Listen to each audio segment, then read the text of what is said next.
ഇത് Rajas LP school, Kannur ജില്ലയിലെ ചെർക്കൽ ഭാഗത്ത് രാജാസ് LP സ്കൂളിൻ്റെ മുമ്പിൽ നിർത്തിയിട്ട കടമ്പൂർ ബസ്സാണ്. കടമ്പൂർ സ്കൂളിൻ്റെ സ്കൂൾ ബസ് 45 നമ്പർ.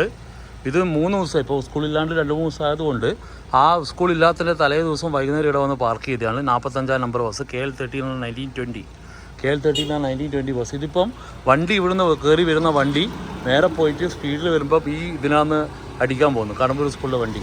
ഇത് പല പ്രാവശ്യം ഇവരോട് പറഞ്ഞാൽ ഇവർ കേൾക്കാത്തൊരു സംഭവമാണ്. ഇതിന് ഒരു തക്കതായ ആക്ഷൻ എടുക്കണമെന്ന് വിനീതമായിട്ട് അഭ്യർത്ഥിക്കുന്നു. സ്കൂളുകാരും ഇത് ശ്രദ്ധിക്കേണ്ടതാണ്.